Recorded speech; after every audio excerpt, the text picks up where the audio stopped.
हायाघाट प्रखंड कांग्रेस कमेटी के अध्यक्ष मोहम्मद चांद ने किया विशेष वोटर लिस्ट पुनरीक्षण अभियान को लेकर प्रेस वार्ता। हायाघाट प्रखंड के मझुलिया पंचायत के विसाईपट्टी गांव में हुई प्रेस वार्ता का आयोजन। मोहम्मद चांद ने सवाल करते हुए कहा है कि चुनाव आयोग अब भाजपा का आयोग बन गया है, सभी चुनाव से पहले अलग अलग रणनीति अपना रहा है। इस बार जो चुनाव आयोग ने घोषणा किया है इसमें करोड़ों लोग वंचित रह जाएंगे वोटर लिस्ट से।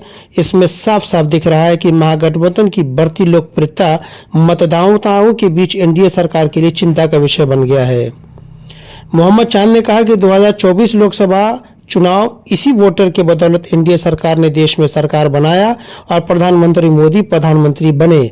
अगर यह मतदाता शुद्ध नहीं है तो पीएम मोदी को भी इस्तीफा दे देना चाहिए। मोहम्मद चांद ने आगे कहा कि अगर बीएलओ घर पर आते हैं तो उन्हें खुद पता नहीं है, वो कंफ्यूज रहते हैं कि उनको क्या पूछना चाहिए, क्या पेपर लेना चाहिए, आखिर उनका प्रशिक्षण क्या दिया गया है।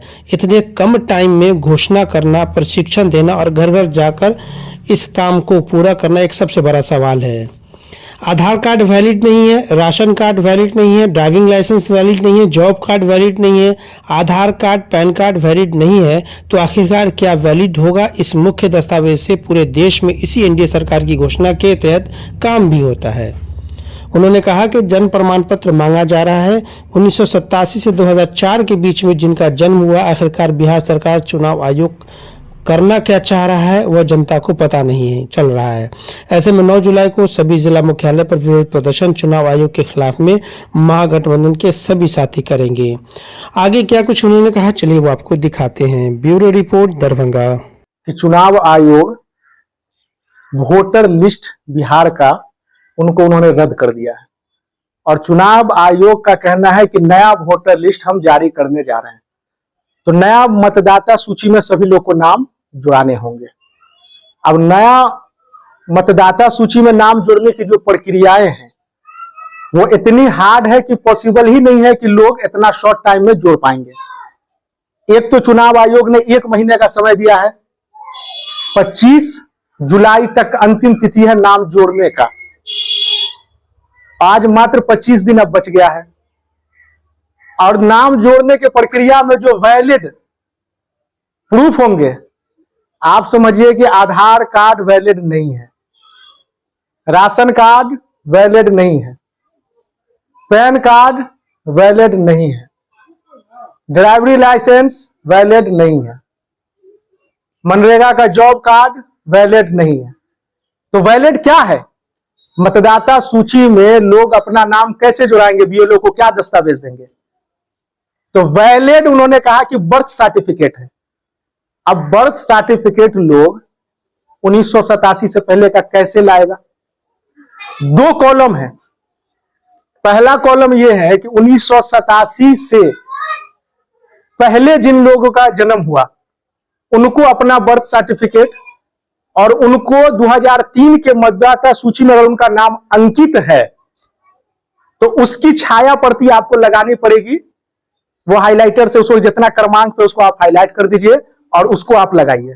और 1987 से लेकर 2004 तक जिसका जन्म हुआ है उसको यह वोटर आईडी नहीं मानता है। उसके लिए पहचान पत्र कुछ भी नहीं है, आधार कार्ड कुछ भी नहीं है, पैन कार्ड कुछ भी नहीं है। उसके लिए बर्थ सर्टिफिकेट चाहिए और माता और पिता किसी एक व्यक्ति का जो 1987 से पहले का कोई डॉक्यूमेंट चाहिए। अब लीगल डॉक्यूमेंट क्या है?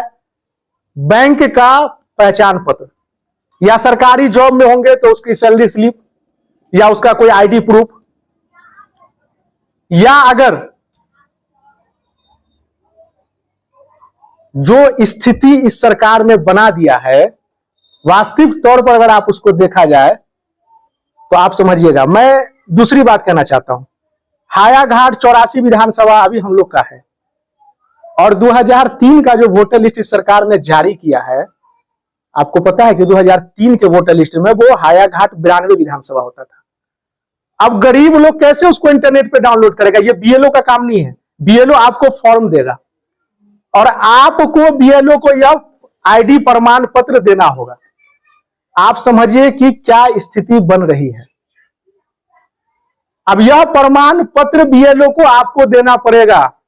आधार कार्ड वैलिड नहीं है, लेकिन बर्थ सर्टिफिकेट और रेसिडेंसी सर्टिफिकेट, जिसको आवासीय प्रमाण पत्र कहते हैं, वह आवासीय प्रमाण पत्र बनता है किस बेस पे? आधार कार्ड के बेस पे। तो आधार कार्ड के बेस पे वो बन रहा है, लेकिन सरकार कहती है आधार कार्ड वैलिड नहीं है। आप पासपोर्ट कहते हैं वैलिड है, पासपोर्ट किस पे बना? आधार कार्ड के बेसिस पे, लेकिन आधार कार्ड वैलिड नहीं है। मनरेगा का जॉब कार्ड वैलिड नहीं है। तो आपने जो प्रधानमंत्री आवास योजना भी बांटा है, जिसमें मनरेगा का जॉब कार्ड मोस्ट इंपोर्टेंट किया है, तो इसका मतलब आप शरणार्थियों को घर बांट रहे हैं। तो ये सब स्थिति है। और एक कॉलम है उसमें कि BLO 3 बार मतदाता के घर पे जाएगा और उसको फॉर्म देगा कि आप इस पर पूरा डॉक्यूमेंट के साथ संकलन करके भेजिए। अब BLO होता कौन है? मास्टर होता है, टोला सेवक होता है, पड़ोस में उसका घर होता है, जो मास्टर होता है लोकल, वही BLO होता है। अब वैसे भी रोड पर वो 3 बार चला जाएगा, सरकार को कहेगा मैं उनके घर पे गया था, वो नहीं मिले, तो आपका मतदाता सूची में नाम नहीं जुड़ेगा और आप कोई कंप्लेन भी नहीं कर सकते हैं इस पर। समझिए कि क्या हो रहा है। अरे CCTV कैमरा थोड़ी मेरे घर पे लगा है कि BLO आया कि नहीं आया वो हम सिद्ध करेंगे। हम कहेंगे नहीं आया, वो कहे हम गए, कहां से सिद्ध कर पाएंगे सरकार को? तो सरकार की साफ सुथरा मानसा है कि किसी तरह वोटर, गरीब गुरबा, वंचित लोगों का, जो समाज के दबे कुचले लोग हैं, जो गरीब लोग हैं, जो प्रवासी मजदूर हैं, जो बाहर रहते हैं, उनका नाम 50% आने वाले वोटर लिस्ट में नाम ऐड नहीं हो पाएगा। अब हम यहां हैं घर पे, तो हमको अपना बर्थ सर्टिफिकेट देना है, हमको आवासीय प्रमाण पत्र देना है। जो लोग बाहर है वो कहां से बर्थ सर्टिफिकेट, आवासीय प्रमाण पत्र देंगे? तो ये स्थिति है। दूसरा ये है कि 87 से पहले जो वैलिड किया गया उसमें कहा गया है कि आप बैंक का भी खाता दे सकते हैं। तो बर्थ सर्टिफिकेट तो 87 से पहले मोस्टली 99% के पास नहीं है। अब दूसरा बचा रास्ता बैंक का खाता। तो बैंक में राष्ट्रीयकरण किया हुआ बैंक का खाता, उसमें ग्रामीण बैंक नहीं आता है।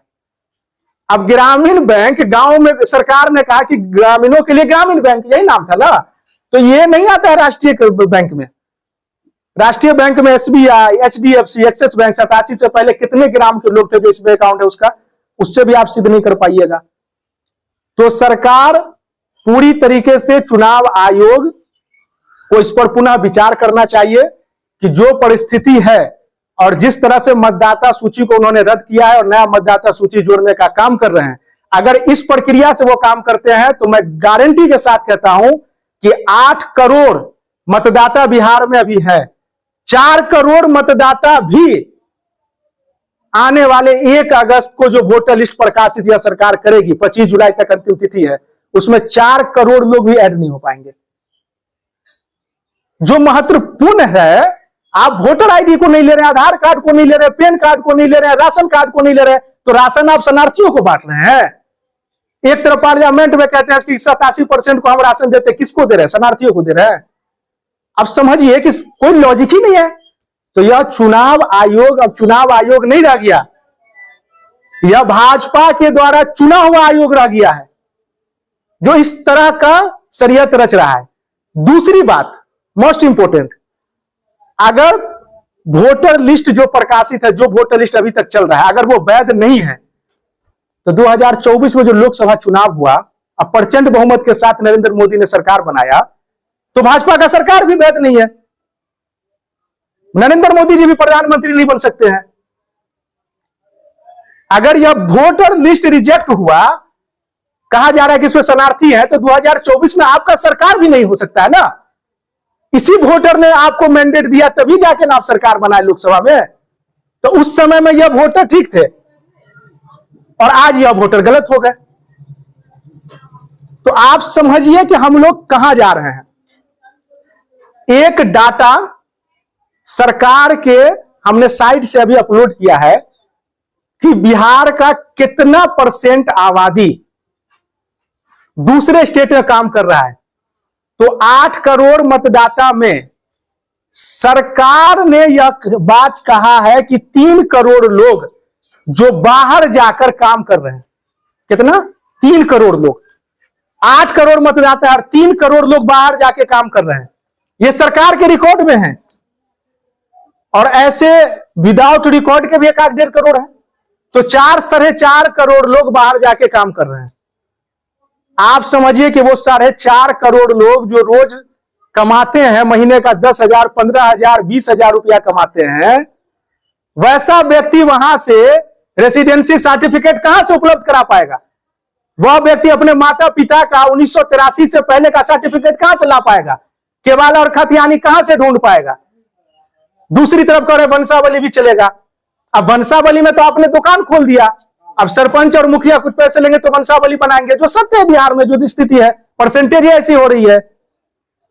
और समय अगर आपको करना था इसी चीज को तो आप समय दे देते ना, 3 महीना, 4 महीना, 5 महीना, कम से कम नहीं समय होना चाहिए। 25 दिन के अंदर में इतने डॉक्यूमेंट के साथ कहां से हो पाएगा? कल बीएलओ मेरे घर पे आए, उन्होंने फॉर्म दे दिया, कहा कि सर ये डॉक्यूमेंट लगेगा, आप भर के दे दीजिए। मैंने बोला क्या क्या वैध है इसमें?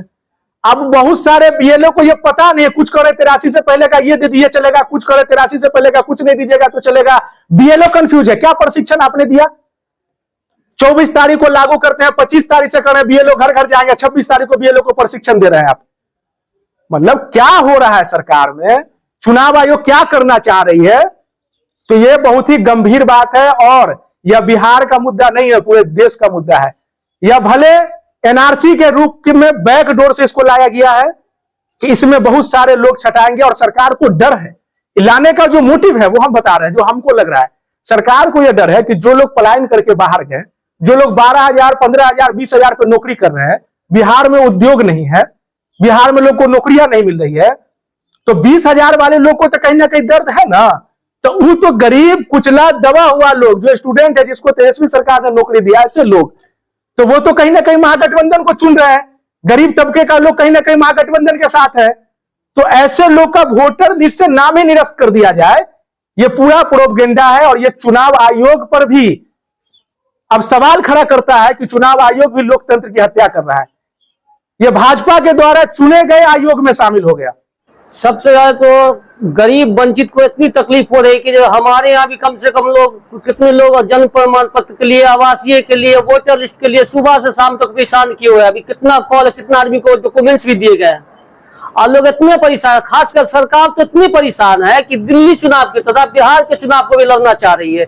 और सी सर्वे में जो भी आ रहा है कि महागठबंधन की सरकार बन रही है, उससे तो सरकार बौखलानी हुई है। उसी के लिए, उससे बचने के लिए, अपनी सरकार बचाने के लिए ये कानून लाया गया है।